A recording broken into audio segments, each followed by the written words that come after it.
America के सामने एक और बड़ी चुनौती यह है कि ईरान की सत्ता IRGC के हाथों में चली गई है। इस युद्ध से पहले ईरान की राजनीतिक और सैन्य संरचना बिल्कुल अलग थी। इसमें सबसे बड़ा पद सर्वोच्च नेता का होता था और उनके अधीन ईरान की सरकार और IRGC दोनों आते थे। लेकिन अयतुल्लाह खामेनी की मौत और नए सुप्रीम लीडर मुश्तबा खामेनी की गैर मौजूदगी ने IRGC को ईरान की डी फैक्टो सरकार बना दिया। अब ईरान में सरकार से जुड़े नेताओं की कोई ताकत बची ही नहीं है। सारी शक्तियां और सारा कंट्रोल, सारा नियंत्रण IRGC ने अपने पास ले लिया है।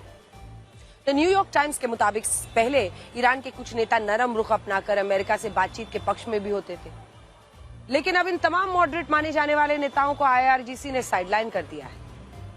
इनमें भी विदेश मंत्री अब्बास अरागची से कहा गया है कि वो ना तो अमेरिका से बातचीत को लेकर कोई फैसला लेंगे और ना ही दूसरे फैसलों में अपनी टांग अड़ाएंगे। यानी ईरान की सत्ता अब IRGC के कट्टरपंथी हार्ड लाइन रखने वाले कमांडर्स के पास चली गई है और इनमें भी अहमद वहीदी इस वक्त ईरान के सबसे बड़े, सबसे शक्तिशाली नेता बने हुए हैं। अब यहाँ अहमद वहीदी के बारे में जानना भी जरूरी है, क्योंकि ये वही कमांडर है जो सालों से ईरान की सत्ता पर कब्जा करने का एक ख्वाब देख रहे थे। 28 फरवरी के हमले में जब अमेरिका और इजराइल ने IRGC के पूर्व हेड मोहम्मद पाकपूर को मारा, तब IRGC की कमान अहमद वहीदी को सौंपी गई। अहमद वहीदी ने 1970 के दशक में ही IRGC से जुड़ गए और साल 1988 से 97 तक उन्होंने 9 सालों तक कुद्स फोर्स का नेतृत्व किया। बाद में यही जिम्मेदारी कासिम सुलेमानी को मिली, जिन्हें अमेरिका ने साल 2020 के ड्रोन हमले में मार दिया था। अहमद वहीदी को हमेशा से एक ऐसा कमांडर माना गया जो सरकार और सेना में कॉन्ट्रैक्ट बनाकर काम करता था।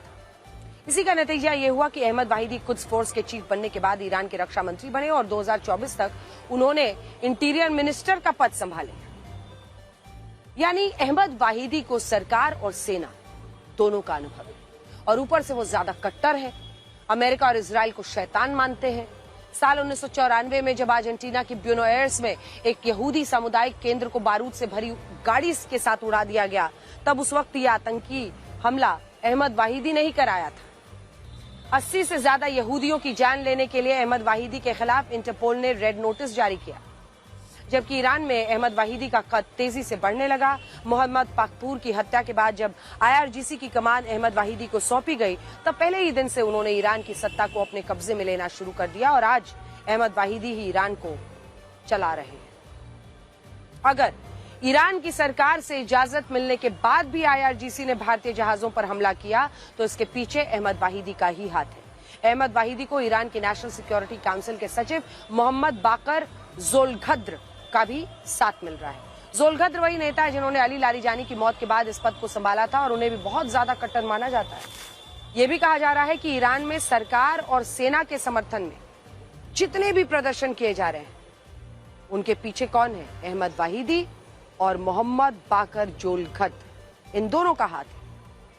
और ऐसे तमाम प्रदर्शन किए जा रहे हैं पूरे ईरान में जो मौजूदा रिजीम के पक्ष में है। ऐसा करके ये दोनों नेता ये दिखा रहे हैं कि IRGC को ईरान के लोगों का समर्थन हासिल है। देखिए, इन प्रदर्शनों के बावजूद ईरान के बहुत सारे लोग IRGC की ताकत बढ़ने से नाखुश हैं और इन्हीं लोगों को अभी ईरान की सेना डराने की कोशिश कर रही है।